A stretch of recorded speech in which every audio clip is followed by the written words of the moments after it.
Shalom everyone, I'm going to continue the series of the Great Sephardi Rabbanim over here. I've already done around 100 videos, so very, very exciting. And today we are going to Greece territory here in Europe, where we are talking about a famous rabbi of the name Rabbi Moshe Shimon Pesach, who was actually born in the English year 1869 and passed away in the English date, the 13th of November in 1955. Chav Chet Cheshvan, only in a couple of days' time from the time of recording, would be his Hilula. He lived about 86 years. He would later on become the Chief Rabbi of Greece after the Second World War in 1946. He was born in an area in Greece called Larissa in the year 1869, as I stated before. And he would learn at a young age a lot of Jewish studies and would later on study Jewish literature and Jewish philosophy at an area in Greece called Thessaloniki. An area over there. We know that a lot of the Greek cities end with the syllables Niki over there. So in the year 1892, so he was only about 23 years of age, he was very active in the Jewish community in an area in Greece called Volos, and would actually become the rabbi in a community over there, a large community over there. And Volos was a community, was an area where it boasted between 500 to 2,000 Jewish community, people in the Jewish community, towards the end of the 19th century, towards, let's just say, the mid-20th century at a later stage. And it's actually interesting.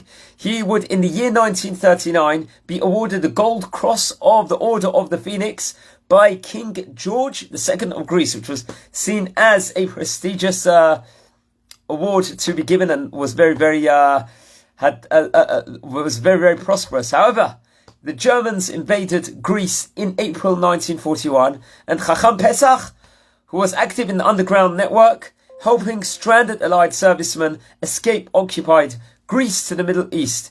And it was during the early years of this occupation that took place, the Volos was actually controlled by the Italian army. So it was very, very famous that Chacham Pesach would become a hero in Greece, where he in this area called Volos, where will potentially save around 75% of this specific Jewish community from execution from the evil Nazi regime. So it was actually on Rosh Hashanah in September the 30th in 1943, the German military governor of the name Kurt Rickert summoned Rabbi Pesach to his headquarters, and he demanded a list of all the Jews in the city.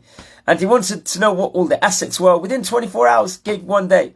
However, Rabbi Pesach was told the purpose behind the demand was to determine the amount of food rations needed to sustain the community. But however, obviously, that was seemingly not going to be the case over there. There was obviously for good reason, a lot of suspicion.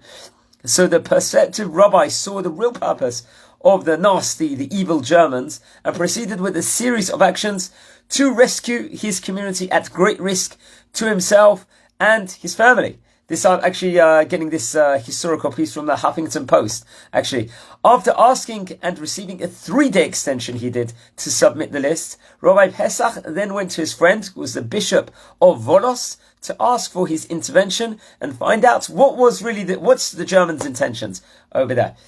So the bishop actually contacted someone with the name Helmut Scheffel, who was a German consul in Volos, with whom he was on good terms, let's just say, and who told him that the Jews must leave Volos immediately. He warned them. Bishop Alexopoulos promptly informed Rabbi Pesach and gave him a letter addressed to the clergymen of the villages surrounding Volos, urging the countrymen to protect the Jewish community over there. So, all but only 130 Jews all the Jewish community was spirited away, except for 130 Jews that actually unfortunately stayed behind and led to disaster for them. But with the help of the mayor and municipal officials and the chief of police and the Greek underground to the surrounding remote mountain villages, including Rabbi Pesach and his family, they were able to leave, barring the 130 people, which unfortunately did not survive. Later on, Rabbi Pesach actually returned with 700 members of the Jewish community to Volos, obviously, unfortunately, suffering also family tragedies by the hands of the evil Nazi regime, also at a later stage. So he was a very, very great rabbi. He would become later on the chief rabbi of Greece in the year 1946 after he returned. And he was honored by the Allied Middle East headquarters with a diploma. And in the year 1952, King Paul of Greece decorated him with the Order of George I, which was also seen as a prestigious honor at the time. And in the year 1955, in April, Volos was actually hit by the city itself. Had a horrendous earthquake over there.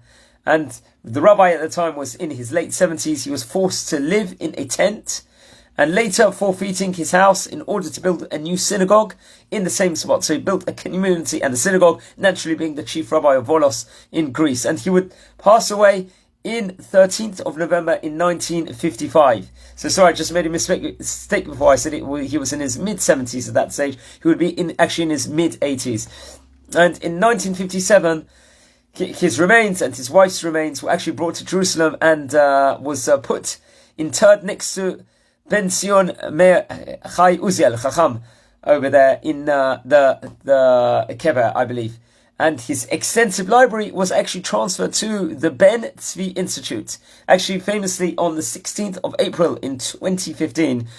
Chacham Pesach's role was commemorated at a special ceremony by the Bnei B'ath and the Jewish National Fund at the Forest of the Martyrs in Jerusalem, which was widely reported over. I got a lot of this information from the Huffington Post, by the way. There's not that much information on this great Chacham in the English language, so I would very much recommend everyone to read about him. And please look over the previous videos I've done on the great Sephardi Chachamim, all in English. I'm wishing you all brachot from Israel, and let's see Besorot Tovot and Shabbat Shalom.